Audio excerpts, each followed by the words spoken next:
So the next part is when we're being provoked, there's something called the pre-anger state. Ask yourself, are you hungry or tired? Are you anxious about something else, like running late for an appointment? When these feelings are present, all the above, are much more easily provoked into our anger. We get mad because of how we interpret being provoked. It's how we make sense of it in our lives. When it comes to us, we begin to question ourselves. Was it something bad or something good? Fair or unfair? Worthy or punishable? And is this the worst thing that ever happened to me, or can I learn to cope with it? So that's basically like checking in on your anger, like before you got in. That seems to me like the kind of soul searching that you kind of do when you're gone through something, whether it's anger or whether it's like just really on a downer or whether you're really anxious. You know, if you've had an argument with somebody, you come away soul searching, don't you? You're trying to find out who was right, who was wrong. And then it goes on to, I wish I would have said this, I should have said this, you know. Well, they said that, and I said, you know. And you go, that's what that sounds like to me. It's like what happens when you come away after and you've got all that going on in your head. You're trying to process it and try and pigeonhole it to work it all out, what happened here, right? Mm-hmm. Yeah. Exactly. That was the deeper meaning that I got, too. You nailed it, Brett. Yeah. Okay. And then good job. The last question in that sentence is it the worst thing that ever happened to you, or can you learn to cope with it? I think that would be applicable in certain... I've got an example of what happened to me recently, okay? So I slept on a settee because I had a rough night the night before. I didn't sleep very much, so I ended up getting up, right, in the early hours of the morning after a couple of hours sleep, right? So a little bit later on into the morning or early afternoon, I don't know when it was, I went and lay on the settee and crashed down, right, went to sleep. And then I woke up a little bit and then I thought, oh, I feel rough, and just crashed out on the settee again, right? Then said to me, oh, are you going back to sleep? Because, you know, you won't be able to sleep tonight and we've got to go out tomorrow, right? Which is a fair comment, right? But I felt so rough, right? All I wanted to do was just sleep again, right? You know what I mean? Once I sat up and thought, oh, God, and lay back down again, right? Then she put a guilt trip on me, you know, not meaning to, but just pointing out that, you know, if you sleep, you're not going to be able to sleep tonight if you sleep all day, right? And we're going out tonight, right? But I felt so rough, all I wanted to do was sleep. And I thought, well, I'm staying at her house. So now I look like a slob crashing out on her settee. That's where I started going in my mind. Now I feel like she's probably sitting there thinking, you know, he's in my house, on my settee with all the pillows off of it and everything like that. And, do you know what I mean? So he can lay on there, slobbing about on my settee in my house. And that's what I felt was going on. So I was laying there and this is all going in my head when all I just want to do is just please let me go to sleep. That's all I wanted, right? I was just at it. But all this is going on now, and in the end I've got up, off, right? And we sorted it all out. And I went in the other room and I couldn't talk to her for hours, you know? And in the end of it, after all the analysing and the processing and sorting out, I've nailed it for a change. I was quite chuffed.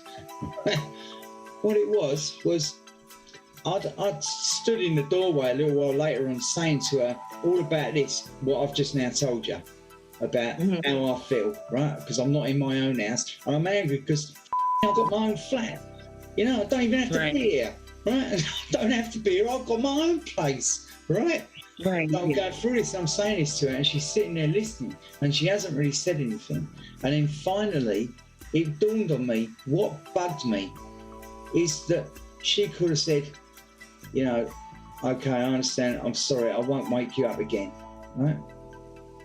That's, if she would have said that, you know what I mean? Like, that ain't going to happen again. But what's bugging me is, what about the next time? How many times am I going to get told you have to wake up because you won't be able to sleep tonight? Right? How many times am I going to get told that? You know, I don't want to be in a perpetual situation like that. When I feel rough, you know what it's like when you've got CPTSD or yes, you need to sleep when you sleep. Like you've got, you know, you can't sleep. You gotta let your night. brain shut down. You can't sleep at night, but as soon as you sit down and watch TV, you're gone, right? Yeah. Right. You know what it's like, right? And so that was what wound me out, and I didn't realise until I finally broke it down. That's what the problem was, because I knew it would happen again and again and again, right? So and you've got to set those boundaries. Right. What was so her then I said to her afterwards that when I realised it was that, I said to her, okay, well, if there's another case of it where we're going to be going out somewhere the next day, then please just let me sleep, just let me do whatever I'm going to do, right? But when the time comes that you're going to go out, just wake me up 2 hours before we got to be where we got to be, and I can get in order and we do that then, right? But it took loads of processing, loads of going through all these guilt things. I don't need to be here. I've got my own place. I feel like a slob in her place. I feel like she looks at me like a slob. I'm going through all of this. But at least I finally, thank God, arrived at it, yes. What it was, you know? And then I could sort it out. But you got there. That took hours. You got there. I did, but it took hours. It doesn't, you know, but at least you got there. Yeah. You know, whereas others sometimes just don't. I know, but I was like stunned by it for hours.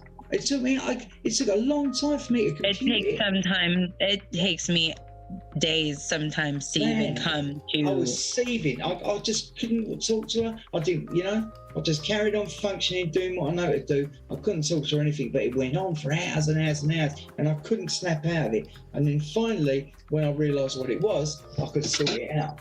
But it was all that torment of, oh man. You're hard on yourself. You know? So that sleeping thing has been an issue with me and Steve since I had insomnia, which actually I had insomnia for 3 years before I even knew I was bipolar. And that I'm talking, I slept a maximum of maybe 3 or 4 hours a day for 3 years.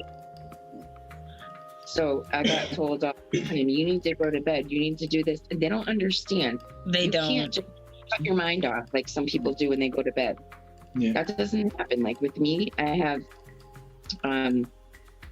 ultra radiant rapid cycling bipolar, which is the most severe. So I've got racing thoughts all the time. I've got the CPTSD, parental abuse, sexual trauma, all of that. Yeah. Going through me. I get the mania, the depression, the mixed states. It's and like people, I'm on so many meds. I'm on 28 meds to be stabilized. And everybody's like, I don't know how you can function or speak. But the thing is, it's like, look at you and how well you're functioning and everything with all of that. Yeah. Like you sound so highly intelligent talking to you. I'm just letting you know. Thank you. Everybody says the same, mate. It's a walking miracle. You know, not only have I got rapid thoughts going on when I'm sleeping, more than that, even if I haven't got that, I'll get an itch and I have to scratch that one, then another one, then I have to scratch that one, then a little sore pain, a sting, as if I've just been bit by a bug, the bottom of my leg somewhere. So now I've got to move and stroke that, rub it, do whatever, then another one on my back, right? And then my legs start kicking, right? And then I start kicking them on purpose to try and do something with them so they stop kicking on their own, right? Then my feet start twisting. My foot starts twisting up on its own. And it feels like my feet want to get out of bed and I'm trying to lay there because I do not want to be awake when the daylight comes, right? But it's like my legs, my lower half of my body says, no, you, I'm getting up and going to get a coffee. You can stay here if you want, right? Yep. That's what it's like. They're twisting. They're trying to get out of bed. It's like, and I'm laying there going, I want to lie down.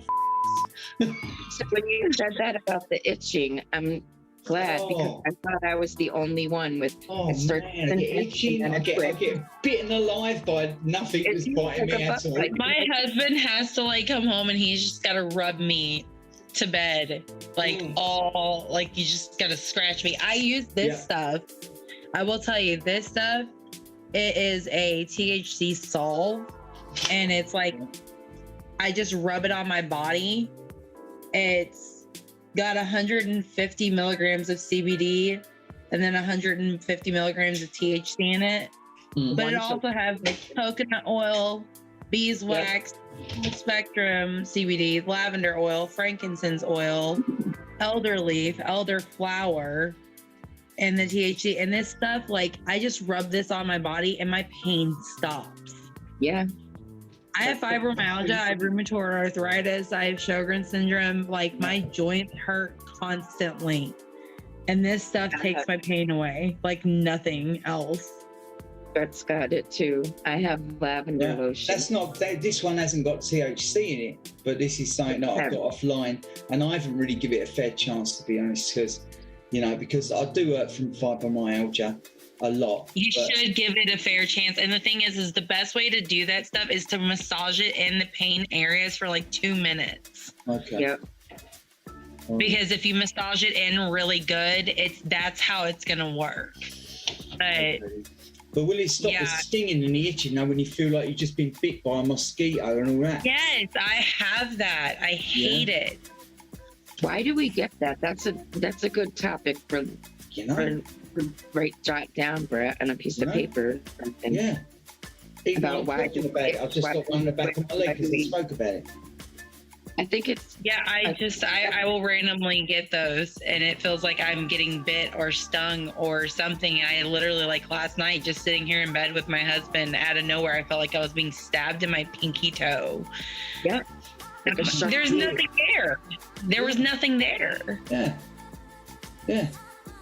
And my husband's like, what is going on? And I was like, it felt like something was stabbing me. Yeah. I don't know. The amount of times I'll be like at night and all of a sudden I'm going off and all stuff like that, you know what I mean? Yes. You know, right? Nothing there. Nothing. Maybe I don't know what it is. I don't know.